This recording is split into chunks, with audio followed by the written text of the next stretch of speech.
The scatter of corn kernels hitting sun-baked earth was the only sound Caroline Henderson had heard all morning, and she'd been talking to herself and 23 chickens for the better part of an hour when the stranger rode up on a paint horse that looked as weary as the man sitting astride it. She didn't startle easily anymore, not after what she'd been through, but something about the way he sat so still in the saddle made her hand pause mid-throw, corn spilling through her fingers like golden rain. The homestead was 3 miles outside of Greeley, Colorado, and most folks who knew about it also knew it had been empty since the winter of 1878 when the Jacobson family had packed up and headed back east. That was 2 years ago now, and it was May of 1880, with wildflowers pushing up through the prairie grass and the morning sun warm enough to make a person believe in new beginnings. "Morning, miss," the stranger said, his voice rough like he hadn't used it in a while. He was young, maybe 25 or 26, with dark hair that needed cutting and eyes the color of creek water in summer. Dust covered his clothes so thick she couldn't tell what color his shirt had been when he started his journey. Caroline straightened up, brushing her hands on her faded blue skirt. She was 23, though she felt decades older most days. "Morning yourself," she replied, keeping her tone neutral. She'd learned caution the hard way. "Didn't expect to find anyone here," he continued, dismounting slowly like his legs weren't quite ready to hold him. "I heard this place was abandoned." "It is abandoned," Caroline said, scattering more corn. The chickens, at least, were predictable in their hunger. "I'm just passing through, making use of what's here." That was partially true. She'd been passing through for 3 weeks now, ever since she'd walked away from the boarding house in Denver where she'd been working as a cook. The woman who ran the place had wanted to turn it into something else entirely, had started bringing men around who looked at the girls who worked there with eyes that made Caroline's skin crawl. So she'd taken what wages she was owed, packed her one bag, and started walking. The stranger looked around the homestead with an expression she couldn't quite read. The house was small, just 2 rooms, but it was sturdy enough. The chicken coop was still intact, and someone had left behind a dozen laying hens that had gone half wild but responded well enough to regular feeding. There was a well that still pulled up clean water and a barn that leaned slightly to the left but kept the rain off. "I'm Wade Anderson," he said finally, pulling off his hat. His hair stuck up in all directions, and despite herself, Caroline felt something flutter in her chest. It had been a long time since she'd felt anything but tired. "Caroline Henderson," she replied, then immediately wondered if she should have given a false name. But she was tired of running, tired of lying, tired of being afraid. "You planning to stay here long, Miss Henderson?" Wade asked, and there was something in his voice that made it sound like the answer mattered more than it should to a stranger. "I haven't decided yet," she said honestly. "The Jacobson family isn't coming back, according to what I heard in town. They lost a child to scarlet fever and couldn't bear to stay. I've been fixing the place up a bit, thinking maybe I could claim it, work it proper." Wade nodded slowly, then looked down at his boots. "I was thinking the same thing," he admitted. "I've been riding for 6 weeks, all the way from Kansas. Had a cattle ranch there with my brother, but he got married and his new wife didn't much care for having me around. Can't say I blamed her, it being their home and all, so I took my share of the money from selling off my half and headed west." They stood there in the morning sun, 2 people who'd been running from different things, staring at each other over a yard full of chickens. "Seems we have a problem then," Caroline said, though her heart wasn't in the words. The truth was, 3 weeks alone had taught her that working a homestead by yourself was back-breaking, soul-crushing labor. She could manage the chickens and the small garden she'd started, could even handle the repairs she'd been making to the house. But there was so much more that needed doing, and winter would come eventually, and she wasn't sure she could survive it alone.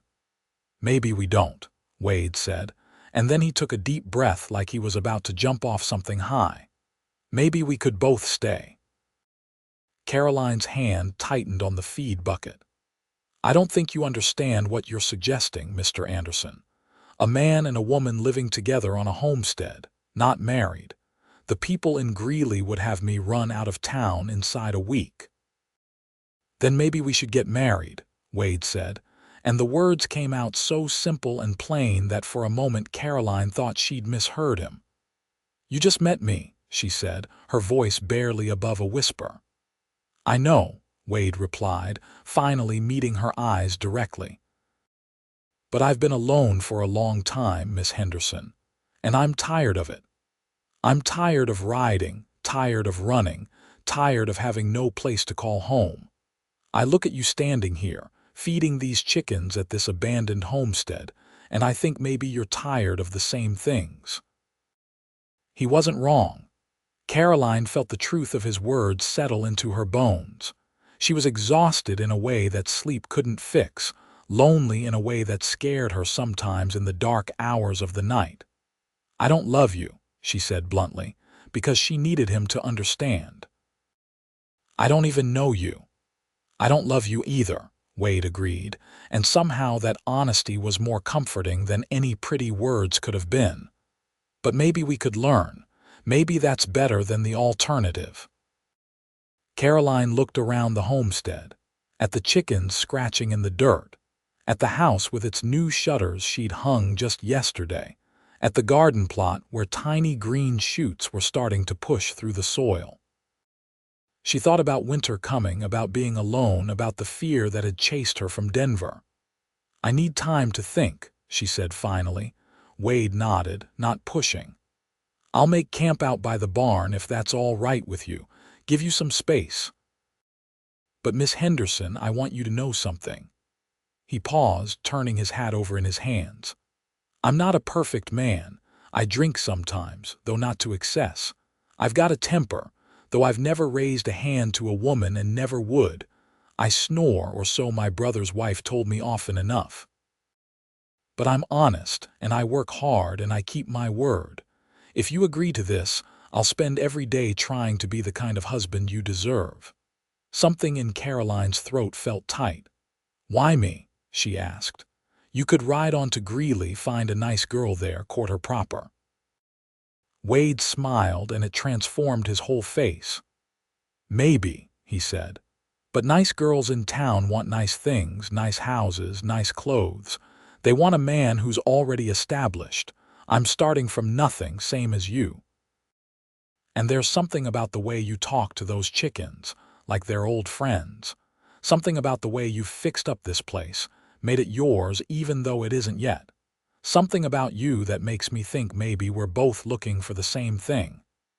"And what's that?" Caroline asked. "A home," Wade said simply. "A real one." The chickens clucked and scratched, the sun climbed higher in the sky, and Caroline felt the weight of the decision pressing down on her shoulders.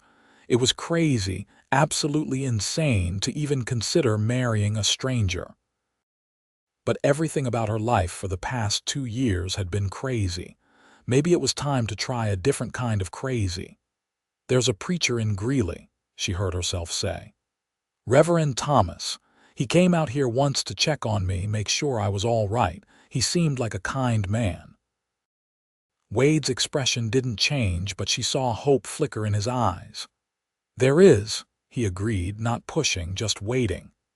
"If we did this," Caroline continued slowly, "I'd want a real marriage. I'd want a partner, not a boss. I've had enough of men thinking they can tell me what to do." "Fair enough," Wade said. "I'd want the same. I've had enough of being told what to do myself." "And I'd want children eventually," Caroline added, feeling her cheeks flush. "If God blesses us with them, I always thought I'd have a family someday." "I'd like that," Wade said softly. "I'd like that a lot." They stood there a moment longer, and then Caroline made her decision. "Give me today," she said. Let me think on it proper. Tomorrow morning I'll give you my answer." Wade nodded, settling his hat back on his head. "That's more than fair, Miss Henderson. I'll see to my horse and make camp. I've got supplies in my saddlebag. Won't trouble you for anything." He led his paint horse toward the barn, and Caroline watched him go, her heart pounding so hard she could feel it in her throat. Then she turned back to the chickens, scattering the rest of the corn, trying to make sense of what had just happened. The day passed in a blur of familiar chores that gave her hands something to do while her mind raced. She collected eggs from the coop, finding 6, which was a good haul. She worked in the garden, pulling weeds and checking the progress of the beans and squash she'd planted. She hauled water from the well and washed her 2 spare shirts, hanging them on the line she'd strung between the house and an old fence post. And all the while, she was aware of Wade moving around the property. He didn't approach her again, keeping his word about giving her space. But she saw him working, repairing part of the corral fence that had come loose, checking the barn's roof for leaks, doing the kind of heavy labor that she'd been putting off because it was beyond her strength. When evening came, she made supper for herself, the same simple meal she'd been eating for weeks now, beans and cornbread. But as she sat at the small table in the house, eating alone as the sun set outside the window, she found herself wondering what it would be like to have someone sitting across from her. Someone to talk to besides chickens. Someone to share the burden of the work and the weight of the silence. She thought about Wade's words, about being tired of running and having no home. She understood that bone deep, understood it in a way she suspected most people couldn't. Her own story was written in scars, both visible and not. Her father had died when she was 16, leaving her and her mother to fend for themselves. Her mother had remarried within the year, to a man who smiled in public and showed his true face behind closed doors. Caroline had run at 19, had worked a dozen different jobs in a dozen different towns, always moving, always afraid of staying still long enough for something bad to catch up with her.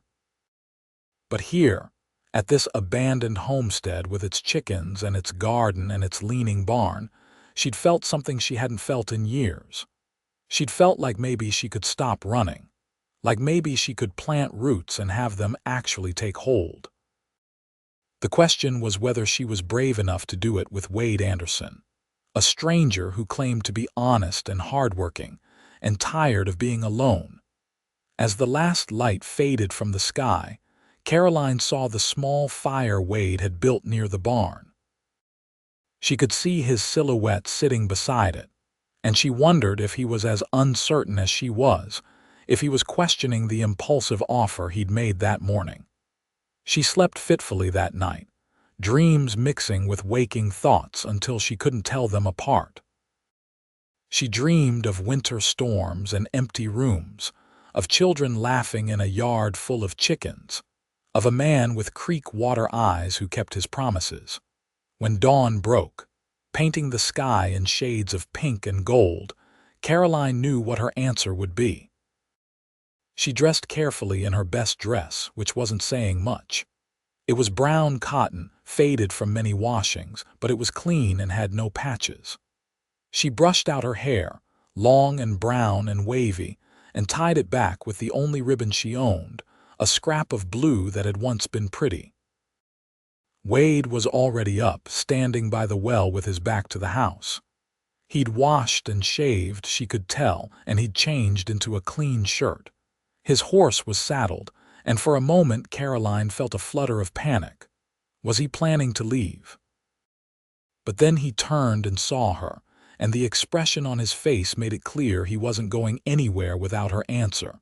She walked across the yard, her heart hammering, her hands clenched in her skirt. The chickens scattered out of her way, their morning chorus of familiar comfort. "Mr. Anderson," she said when she reached him. "Miss Henderson," he replied, his voice steady but his eyes betraying his nervousness. "I've thought about your offer," Caroline said, forcing herself to speak clearly even though her throat felt tight. "And I've thought about what I want for my life.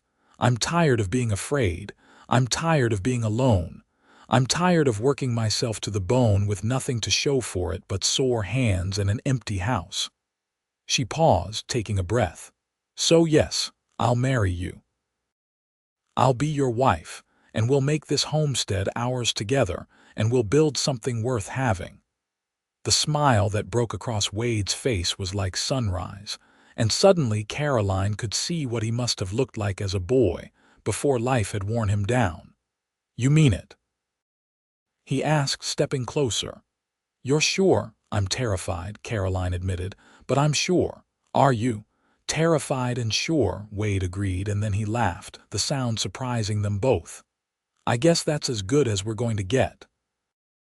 They rode into Greeley together, Wade on his paint horse and Caroline on the old mare she'd found in the barn when she first arrived, half-starved but gentle.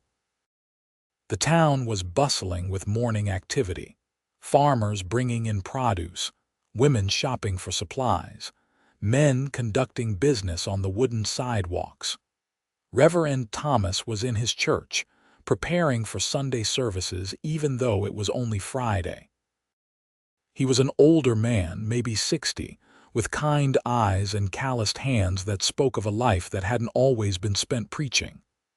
"Miss Henderson," he said with surprise when he saw Caroline, "is everything all right at the homestead?" "Everything's fine, Reverend," Caroline said. "But I need to ask a favor. This is Wade Anderson. We'd like you to marry us." The Reverend's eyebrows rose nearly to his hairline.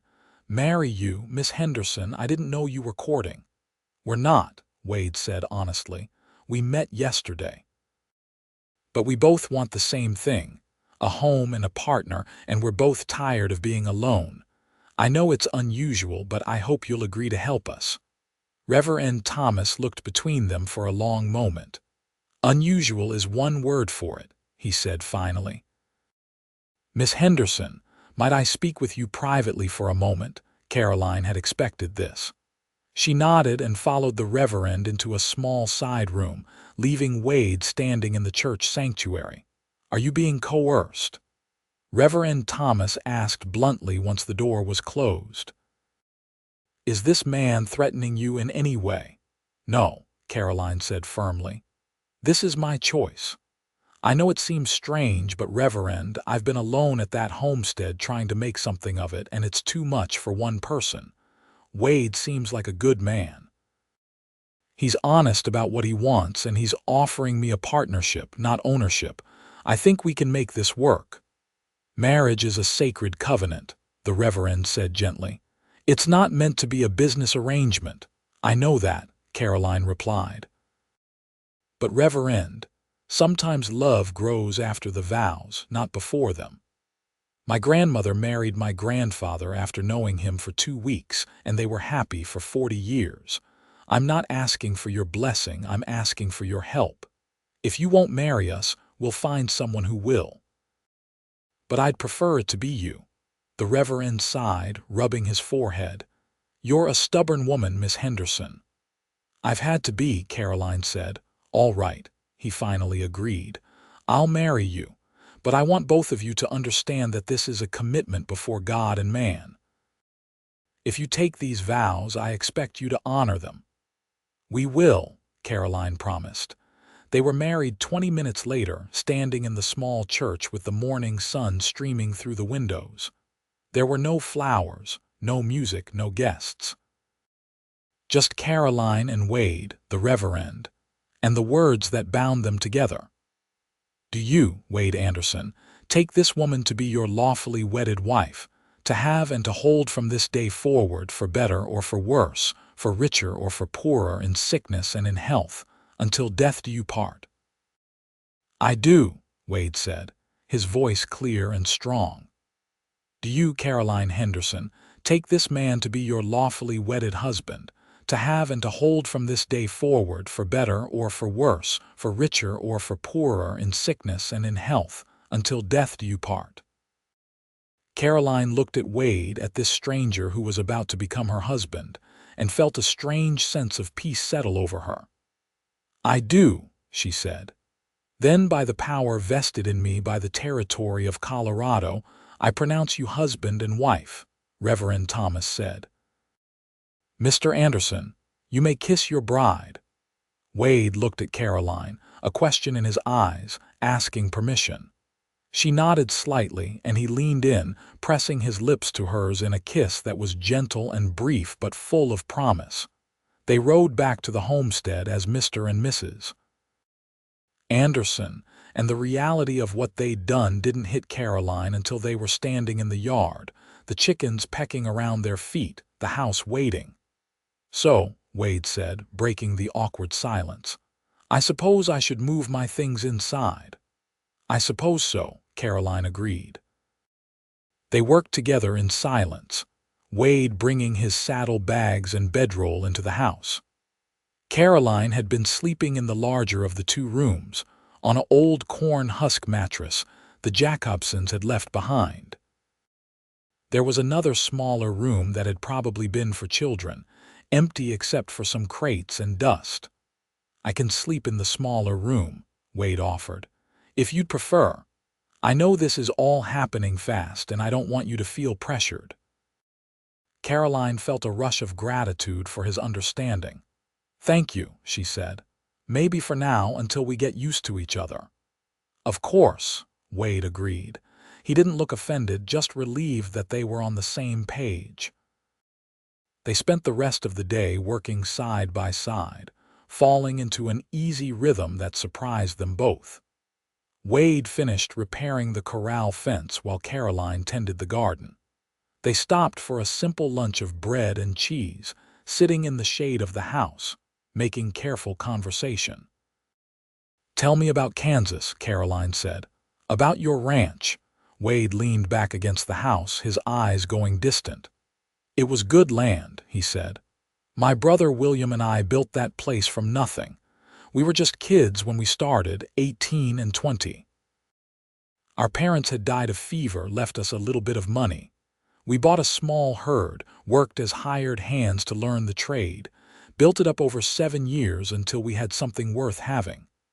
"What happened?" Caroline asked gently. "William met Alice," Wade said with a small smile. "She was the daughter of a banker in town, pretty as a picture and sweet as honey. William fell for her hard and she loved him back. They got married, and at first it was fine. She tried to fit into the life we had. But she was lonely, I think. She wanted William to herself, wanted their own place, their own life.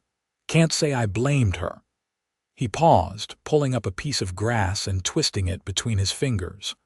"William felt caught in the middle between his wife and his brother, so I made the choice for him. Told him I wanted to head west anyway, see new places. We sold half the herd, split the money, and I left."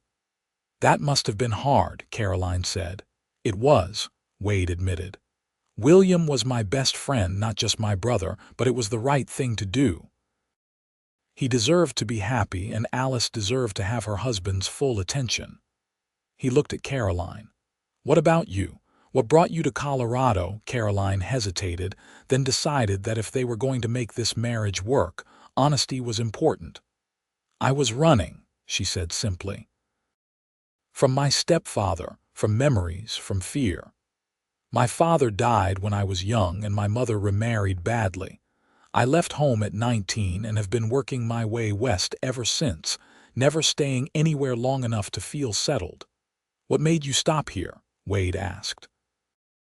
"I don't know," Caroline said thoughtfully. "Something about this place felt right. The homestead was abandoned but still standing, still full of possibility. The land is good, there's water. The town is close enough for supplies but far enough for privacy. And the chickens," she added with a small smile. "The chickens needed someone to take care of them." Wade laughed. "As good a reason as any." As the days passed, they fell into a routine.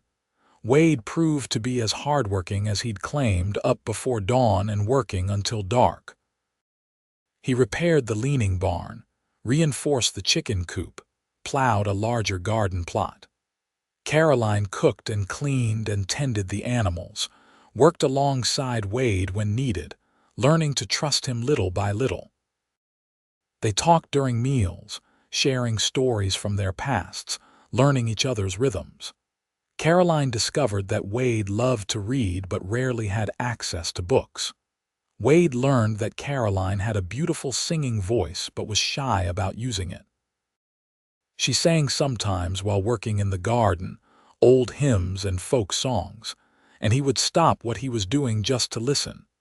2 weeks after their wedding, Wade came back from town with a small package wrapped in brown paper. He handed it to Caroline with an almost bashful expression. "What's this?" she asked, surprised. "Open it," he said. Inside was a book, bound in green cloth, the pages crisp and new. "Poems by Emily Dickinson," Caroline read aloud. "Wade, this must have cost a fortune." "Not a fortune," he said, "but I wanted to get you something. A wedding gift, even if it's late." Caroline felt tears prick her eyes. No one had given her a gift in years. "Thank you," she whispered. "I'll treasure it." That night, they sat on the porch as the sun set, and Caroline read poems aloud while Wade whittled a piece of wood into the shape of a chicken. The domesticity of it all should have felt strange, but instead it felt right, like puzzle pieces finally finding where they belonged. But there was still a distance between them, a carefulness in how they moved around each other. They were partners and friends, but not yet truly husband and wife in all the ways that mattered. The change came on a hot night in June, a month after their wedding. A storm had rolled in, fierce and sudden, lightning cracking across the sky and thunder shaking the small house. Caroline had always hated storms, ever since she was a child. They reminded her of the night her father had died, riding home through a thunderstorm and thrown from his horse when lightning spooked it. She was lying in her bed, trying to be brave, when a particularly loud crack of thunder made her gasp. A moment later, there was a soft knock on her door. "Caroline," Wade's voice came through the wood. "Are you all right?" "I'm fine," she called back, but her voice shook. The door opened a crack and Wade's face appeared. "You don't sound fine." "I don't like storms," Caroline admitted. "They frighten me." Wade hesitated, then stepped into the room. "Would it help if I sat with you? Just until it passes?" Caroline nodded, grateful.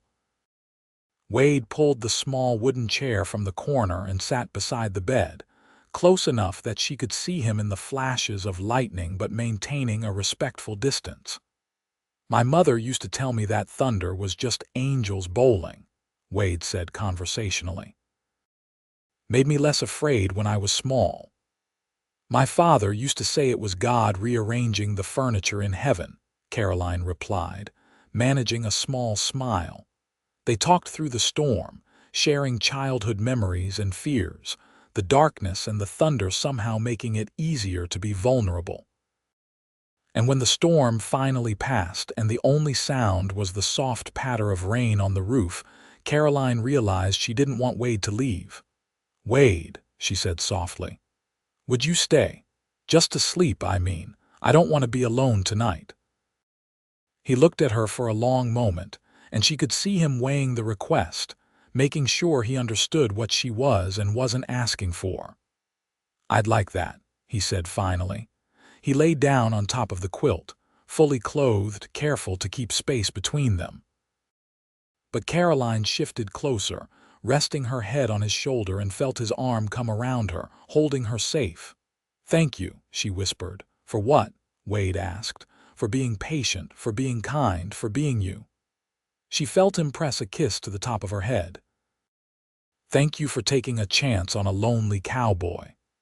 They fell asleep like that, wrapped around each other, and when Caroline woke in the morning with the sun streaming through the window, she felt something she hadn't felt since she was a girl. She felt safe. Things changed after that night. They were still careful with each other, still learning, but there was a new intimacy to their interactions. Wade would brush his hand across Caroline's back as he passed her in the kitchen. Caroline would lean against Wade when they sat together in the evenings.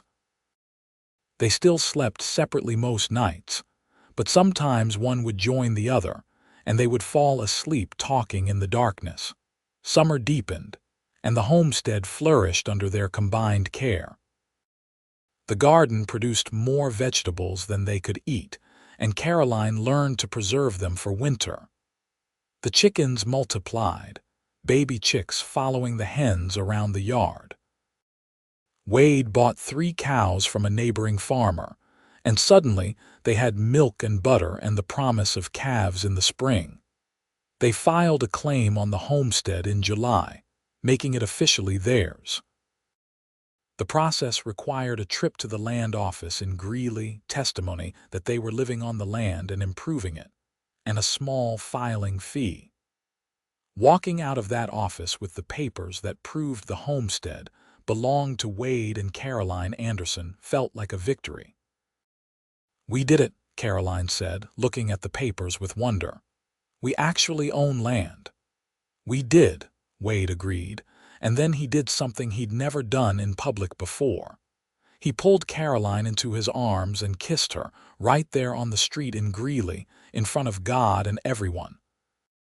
When they finally broke apart, both breathless and smiling, Caroline saw several townspeople watching with expressions ranging from amusement to approval. Reverend Thomas was among them, and he nodded at them with a knowing smile. "I think the good Reverend is pleased his gamble paid off," Wade said. "Was it a gamble?" Caroline asked, looking up at her husband. "The best kind," Wade replied. "The kind where everyone wins." They celebrated that night with a special supper. Wade had bought a chicken from a farmer in town, and Caroline roasted it with vegetables from their garden, made biscuits with real butter, even splurged on coffee. They ate by candlelight, talking and laughing, and when the meal was done, Wade stood and held out his hand. "Dance with me," he said. "There's no music," Caroline pointed out.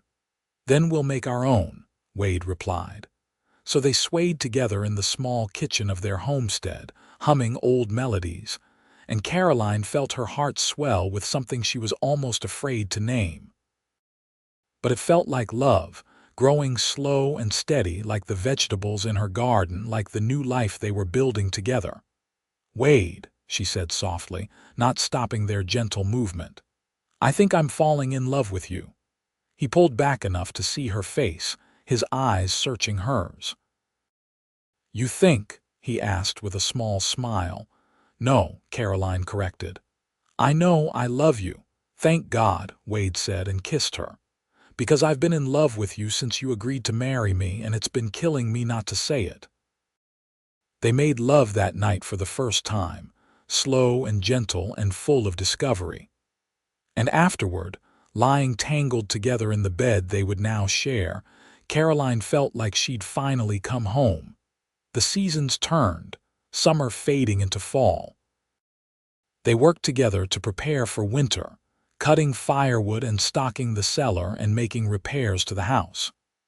Wade built a proper bed frame to replace the old corn husk mattress, crafted it from timber he'd cut and cured himself.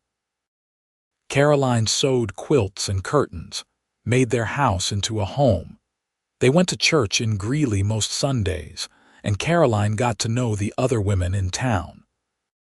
There was Sarah Mitchell, who ran the general store with her husband, and Martha Green, who had 3 children and always had advice to share. At first, the women were curious about Caroline and Wade, their whirlwind marriage the subject of gossip. But as the months passed and people saw how happy they were, the gossip turned into acceptance and then friendship. In October, Caroline realized her monthly courses were late. She waited another week to be sure, then waited another because she was afraid to hope.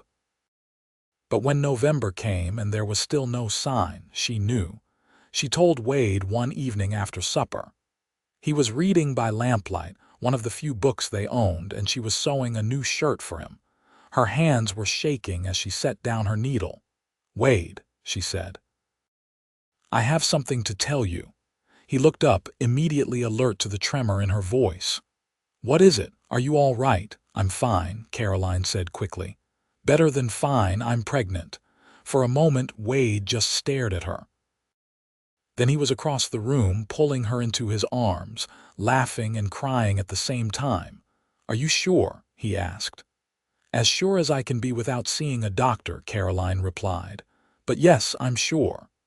"We're going to have a baby," Wade said, like he couldn't quite believe it. "Caroline, we're going to be parents. Are you happy?" she asked, needing to hear it. "Happy doesn't begin to cover it," Wade said. He cupped her face in his hands, kissing her softly. "You've given me everything, you know that, a home, a purpose, love, and now a child. I don't know what I did to deserve you, but I thank God for you every single day." "I love you," Caroline whispered. "I love you so much." Winter came, and Caroline's belly grew round with their child. Wade became impossibly protective, not wanting her to lift anything heavy or work too hard. Caroline found it endearing and frustrating in equal measure. "I'm pregnant, not made of glass," she told him one snowy afternoon when he'd insisted on carrying a basket of eggs that she could have easily managed herself. "I know," Wade said, "but humor me. This is our first child, and I'm terrified something will go wrong." His honesty disarmed her. "I'm terrified too," Caroline admitted, "but I can't spend the next 5 months sitting in a chair doing nothing." They compromised, Caroline continuing to do lighter chores while Wade took over the heavier work. The winter was hard, as winters in Colorado always were, but they were prepared. They had food stored, firewood stacked high, and most importantly, they had each other. On long winter evenings, they would sit by the fire and talk about the future. They argued amiably about names, Wade favoring traditional names while Caroline liked more unusual ones. They talked about whether they wanted more children after this one, what they would teach their sons and daughters, how they would make sure their children knew they were loved. "I want our children to feel safe," Caroline said one night, her hands resting on her swollen belly. "I want them to never doubt that they're wanted and loved." "They will be," Wade promised. "We'll make sure of it." Spring came late that year, snow lingering into April. Caroline was huge by then, ready to meet their baby and also terrified of the ordeal of childbirth. Martha Green had offered to attend the birth, having helped deliver dozens of babies over the years, and Caroline was grateful for the experienced help. The baby came on a warm day in May, exactly 1 year after Wade had ridden up to the Homestead and asked Caroline to stay. The labor was long and difficult, and there were moments when Caroline was sure she couldn't do it, couldn't push through the pain. But Wade was there, holding her hand, whispering encouragement, and Martha was calm and competent, talking Caroline through each contraction. When the baby finally emerged, squalling and red-faced, Martha held him up with a smile. "You have a son," she announced. "A son." Caroline collapsed back against the pillows, exhausted and overwhelmed and so full of love she thought her heart might burst. Wade was crying openly, looking at his son with awe. "He's perfect," Wade whispered. "Caroline, he's perfect." They named him William James Anderson, William after Wade's brother and James after Caroline's father. He was a healthy baby, strong lungs and a good appetite, and he transformed their lives completely. Caroline had thought she understood love before, had thought her love for Wade was the deepest feeling she could experience. But the love she felt for her son was different, fierce and primal and all-consuming. She would have walked through fire for him, would have fought off any threat with her bare hands. Wade was an attentive father, doting on William with a tenderness that made Caroline fall even more deeply in love with her husband. He would walk the floor with the baby in the middle of the night when William was fussy, singing old cowboy songs in his rough voice. He made a cradle with his own hands, carefully carved and polished smooth. He talked to William constantly, narrating his day, telling him stories, making promises about all the things they would do together. "I'm going to teach you to ride," Wade told William one evening, the baby cradled in his arms, "and to rope cattle, and to be a good man like your grandfather and your uncle. I'm going to teach you to respect women, to work hard to keep your word. And most importantly, I'm going to make sure you know every single day that you're loved." Caroline watched from the doorway, her heart so full she could barely breathe. They settled into a new routine, their days now revolving around William's needs. Caroline nursed him and changed him and sang him to sleep. Wade continued to work the homestead, but he was never far from the house, always ready to help when Caroline needed a break. Summer passed in a blur of sleepless nights and small miracles. William's first smile, his first laugh, the way he would track Wade and Caroline with his eyes as they moved around the room. They were exhausted and overwhelmed and happier than either of them had imagined possible. In August, Wade's brother William wrote to them. It was the first contact they'd had since Wade had left Kansas, and Wade's hands shook as he opened the letter. The letter was full of news. William and Alice had a daughter, born just weeks after Wade's son. The ranch was doing well. Alice sent her regards and her apologies for how things had ended, and William missed his brother, hoped they could mend the rift that had grown between them. "Write back," Caroline urged when Wade finished reading. "Tell him we'd love for them to visit, meet their niece and nephew.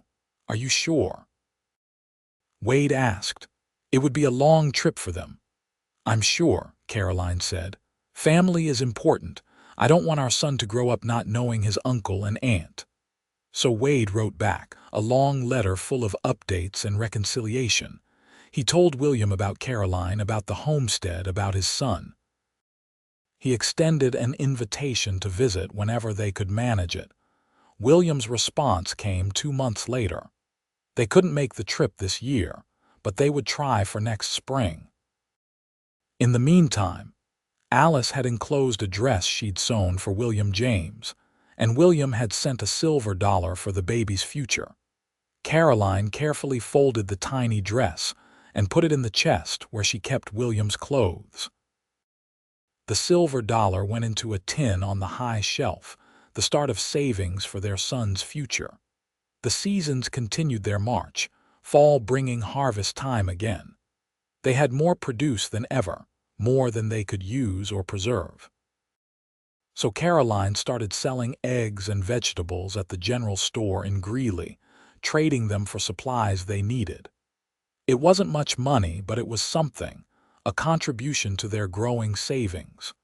Winter came again, their second winter together, and this time they faced it as a family.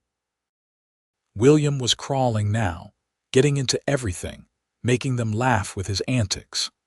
The house felt full in a way it never had before, full of noise and life and love. On Christmas morning, Wade gave Caroline a present that made her cry. It was a painting he'd commissioned from an artist in town, a scene of their homestead with Caroline in the yard feeding chickens and Wade working by the barn. It captured perfectly the moment they'd met, the beginning of everything. "So we never forget where we started," Wade said, hanging it on the wall. "I could never forget," Caroline replied, kissing him. "That was the day my life began." The years passed, each one building on the last. William grew from a baby into a toddler, curious and energetic and full of joy.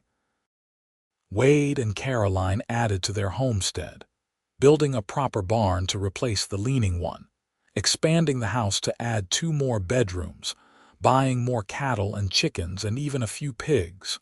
When William was 3, Caroline discovered she was pregnant again. This time, the news was greeted with excitement rather than terror. They knew what to expect, knew they could handle it. Their second child was born in December of 1884, a daughter they named Julia Rose. She was smaller than William had been, more delicate, with Caroline's brown hair and Wade's creek water eyes. William was fascinated by his baby sister, wanting to help with everything, and Wade and Caroline's hearts expanded to encompass this new life. Wade's brother and his family finally made the trip west in the spring of 1885. It was a joyful reunion, any lingering awkwardness between the brothers quickly dissolving as they fell back into easy companionship. Alice and Caroline became fast friends, discovering they had much in common despite their different backgrounds. The children played together, William James and his cousin Emma chasing chickens around the yard while the adults caught up on years of separation. "You've built something good here," William told his brother as they stood looking out over the homestead one evening. "I'm proud of you." "Thanks to Caroline," Wade replied. "She took a chance on a desperate cowboy and turned his life around." "You both took chances on each other," William corrected. "That takes courage." When William and Alice left to return to Kansas, there were tears but also promises to visit more often, to keep the connection strong. The children waved goodbye, and Caroline held Julia while William James clung to Wade's leg, already missing his cousin. Life settled back into its rhythm. William started helping with simple chores, feeding the chickens and collecting eggs, proud to be useful. Julia grew from a baby into a toddler, her personality emerging as she learned to walk and then run, chasing after her older brother. In 1887, Caroline became pregnant for a third time. This pregnancy was harder than the previous two, leaving her tired and nauseous. But Wade was there every step of the way, taking on extra work so she could rest, entertaining the children when she needed quiet. Their third child, another son, was born in August. They named him Thomas Henry Anderson, Thomas after Reverend Thomas who had married them all those years ago, and Henry after Wade's father. He was a big baby, healthy and strong, with lungs that could wake the whole house. With 3 children under the age of 6, life at the homestead was chaotic and exhausting and wonderful. Caroline often found herself laughing at the absurdity of it all, how she'd gone from being alone and afraid to being surrounded by family and love. "How did this become my life?" she asked Wade one evening as they sat on the porch, watching their children play in the yard. William was teaching Julia how to skip stones in a puddle while Thomas crawled in the grass, trying to catch a grasshopper. "You fed some chickens at an abandoned homestead," Wade replied with a smile.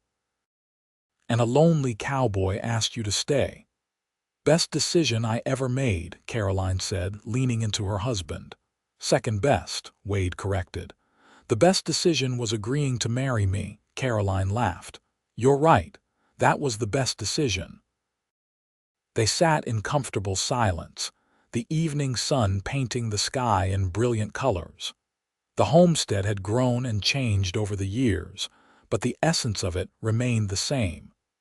It was home, built by 2 people who had been running from their pasts and found their future in each other. The years continued to pass in a blur of growth and change. The children grew, each one developing their own personality. William was serious and responsible, always looking out for his younger siblings. Julia was creative and dramatic, turning everything into a story or a game. Thomas was adventurous and fearless, constantly giving his parents heart attacks with his antics. In 1889, Colorado became a state, and the Anderson family celebrated along with the rest of the territory. Wade and Caroline voted together for the first time, Caroline proud to exercise the right that Colorado women had fought so hard to win. The homestead prospered. Their cattle herd grew large enough that Wade hired help during busy seasons.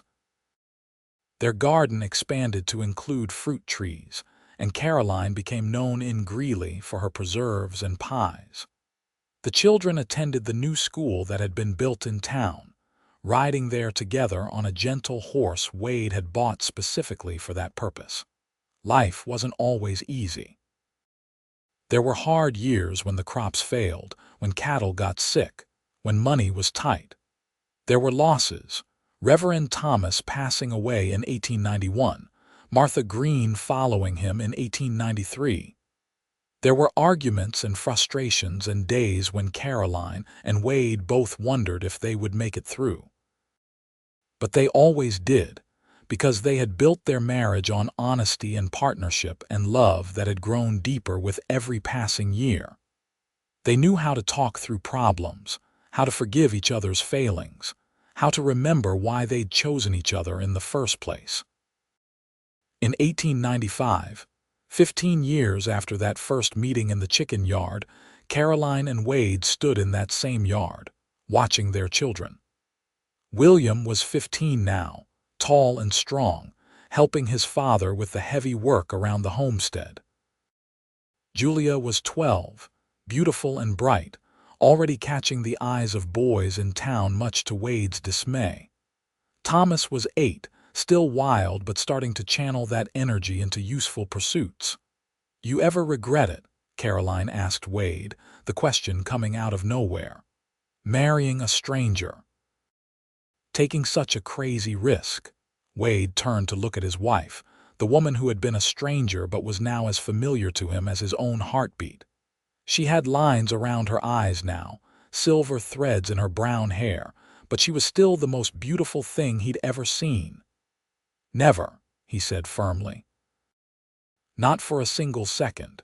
You're the best thing that ever happened to me, Caroline Anderson." "Even when I'm stubborn and difficult?" Caroline asked with a smile. "Especially then," Wade replied, pulling her close. "Besides, you knew what you were getting into." "I warned you I had a temper and snored." Caroline laughed, the sound as bright and joyful as it had been 15 years ago. "You did warn me. I suppose I can't complain." They stood there in the afternoon sun, surrounded by the life they'd built together, and Caroline thought about that scared, lonely woman who'd been feeding chickens at an abandoned homestead. She thought about the lonely cowboy who'd ridden up and asked her to stay. She thought about all the moments in between, all the choices and chances and small acts of courage that had brought them to this point. "Thank you," she said softly. "For what?" Wade asked. "For asking me to stay. For being brave enough to suggest something crazy. For being exactly who you said you were." "Thank you for saying yes," Wade replied. "For taking a chance on me. For building this life with me." They kissed, gentle and sweet, and their children made exaggerated gagging sounds that made them both laugh. "Come on," Wade said, taking Caroline's hand. "Let's go inside. I think there's still some of that apple pie you made yesterday." As they walked toward the house, children running ahead of them, chickens scattering out of their way, Caroline felt a deep sense of contentment. This was her life, earned through courage and hard work and faith. This was her family, the one she'd chosen and built. This was her home, finally and forever. The evening sun cast long shadows across the homestead, painting everything in golden light.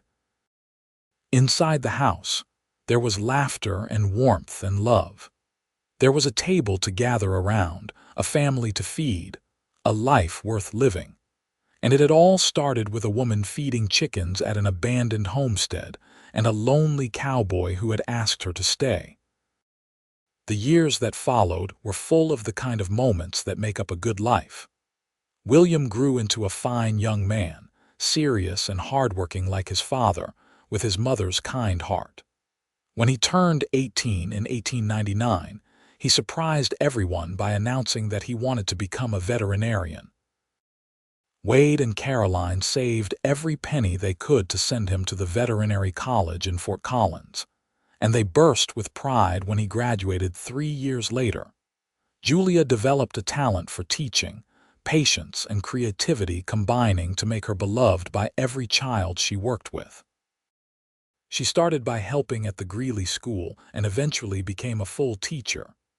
She married at 22 to a kind man named Robert Palmer who owned a print shop in town, and they settled just a few miles from the homestead. Thomas, their wild child, found his calling working with horses. He had a natural gift with the animals, could gentle the most skittish colt, and by the time he was 20, he was running his own training operation on land adjacent to the Anderson homestead. Caroline and Wade watched their children grow and build their own lives, feeling the bittersweet mix of pride and loss that all parents experience. But they weren't lonely. They had each other, and they had the homestead that they'd built together from nothing. In 1900, Colorado was celebrating the new century, and the Andersons celebrated along with their community. They hosted a huge party at the homestead, inviting friends and family from near and far. Wade's brother William came from Kansas with his wife and grown children. The homestead was full of laughter and music and joy, 3 generations gathering to mark the passage of time. As Caroline looked around at the faces of the people she loved, at the home she and Wade had created, she felt overwhelmed with gratitude. She thought about that desperate young woman feeding chickens, afraid and alone. She thought about the lonely cowboy on his weary horse. She thought about the leap of faith they'd both taken, marrying as strangers, building a life on hope and hard work. "What are you thinking about?" Wade asked, coming to stand beside her. He was 55 now, his dark hair streaked with silver, his face lined by years in the sun. But his eyes were still the same creek watercolor, still looked at her with the same love and devotion. "I'm thinking about how lucky we are," Caroline said. She was 53, her body showing the years of hard work and 3 pregnancies, but she still felt young when Wade looked at her like that. "I'm thinking about everything we've built, everything we've survived." "We've had a good life," Wade agreed, slipping his arm around her waist. "The best life," Caroline corrected, "better than I ever dreamed possible."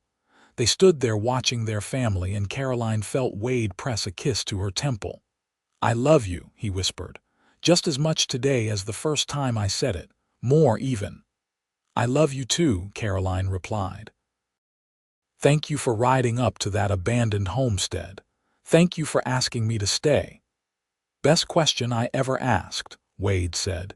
Julia and William Jr. found them a few minutes later, pulling them into the celebrations. There was dancing and singing, food and laughter.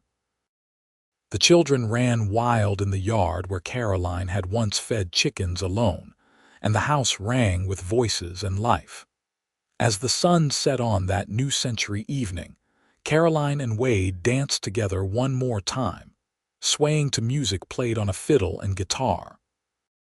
Around them, their family and friends celebrated, but Caroline was aware only of Wade, of the feel of his arms around her, of the steady beat of his heart against her cheek.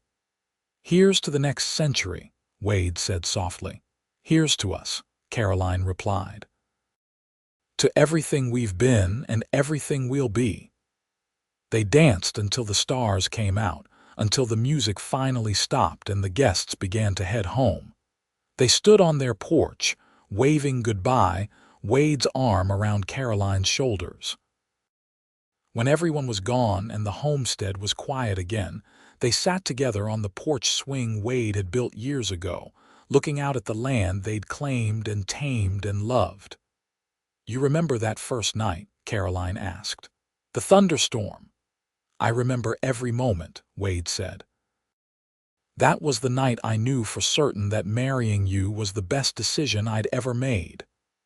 "We've had a good run, haven't we?" Caroline said, her voice soft in the darkness. "The best," Wade agreed. "And we're not done yet.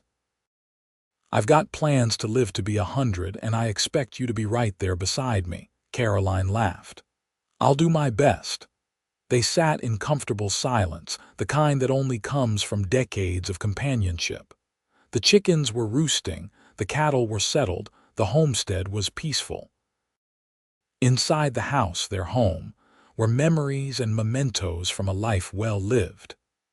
Outside, under the stars, were two people who had found each other against all odds and built something beautiful. As the years continued to pass, Caroline and Wade grew old together. They slowed down but never stopped, still working the homestead with the help of their children and eventually their grandchildren. Julia gave them 3 grandchildren, William gave them 2, and Thomas gave them 4. The homestead that had once been quiet and abandoned now rang with the voices of children again. A new generation running through the chicken yard and playing in the barn. On their 25th wedding anniversary in 1905, their children threw them a party in Greeley. The whole town turned out, it seemed, to celebrate the couple who had become local legends. People loved the story of how they'd met, how they'd married as strangers and built a life together. Young couples would ask them for advice, and Caroline and Wade always gave the same answer. "Be honest with each other," Wade would say. "Be partners, not just husband and wife," Caroline would add. "And remember that love isn't just a feeling," Wade would continue. "It's a choice you make every single day. We choose each other every morning," Caroline would finish. "And we'll keep choosing each other until our last day." Those words proved prophetic. Wade died peacefully in his sleep in 1910, at the age of 65, with Caroline holding his hand. He'd had a good day, had worked in the garden and played with his grandchildren and eaten a big supper. He'd kissed Caroline goodnight, told her he loved her, and simply didn't wake up. The loss nearly broke her. For 55 years, Wade had been her partner, her best friend, her love. The homestead felt empty without him, despite being filled with family who rallied around her. But Caroline was made of stern stuff. She grieved, deeply and truly, but she also remembered everything Wade had taught her about resilience and moving forward. She lived for another 12 years, long enough to see her great-grandchildren born, long enough to see her children settled and happy. She spent her days working the homestead with help from Thomas, who had moved back to the property to care for her. She spent her evenings reading the poetry Wade had given her all those years ago, or looking at the painting of that first meeting. And every night, she would sit on the porch and talk to Wade as if he were still there beside her. She told him about her day, about the children and grandchildren, about the chickens and the garden and all the small details of life. She told him she loved him, that she missed him, that she was grateful for every single day they'd had together. Caroline died in the spring of 1922, in the same bed where she'd given birth to her children and loved her husband. She was 95 years old, surrounded by 3 generations of family. Her last words were, "Tell Wade I'm coming home." They buried her beside Wade on a hill overlooking the homestead, beneath a cottonwood tree they'd planted together in their first year of marriage. The tree had grown tall and strong, just like their love, providing shade and shelter. At the funeral, William stood before the gathered crowd and told the story one more time. He told how his mother had been feeding chickens at an abandoned homestead, how his father had ridden up and asked her to stay. He told about their leap of faith, their marriage of strangers, their life built on honesty and hard work and love. "My parents taught us that family isn't always about blood," William said, his voice thick with emotion. "Sometimes it's about choice. They chose each other when they barely knew each other, and they kept choosing each other every day for 55 years. They taught us about courage, about taking chances, about building something from nothing. They taught us that love isn't about grand gestures, but about showing up every day, doing the work, being present." The homestead passed to Thomas, who continued to work it with his children and eventually his grandchildren. The original house was preserved, and the painting of Caroline feeding chickens hung in the front room, a reminder of where it all began. The story became family legend, passed down through generations, about the woman and the lonely cowboy who built a life together against all odds. The chickens still scratched in the yard. The garden still produced vegetables every summer. The cattle still grazed on the land. And if you were very quiet, standing there in the golden hour of evening, you could almost hear the echo of laughter, the sound of children playing, the voice of a woman singing while she worked. The Anderson homestead stood as a testament to what two people could build when they chose to trust each other, to work together, to love deeply and truly. It stood as proof that sometimes the biggest risks bring the greatest rewards, that loneliness can transform into belonging, that strangers can become soulmates. And it all started with a simple question from a lonely cowboy to a woman feeding chickens at an abandoned homestead. The question that changed everything. Would you stay? She had said yes, and in that yes, an entire world was born.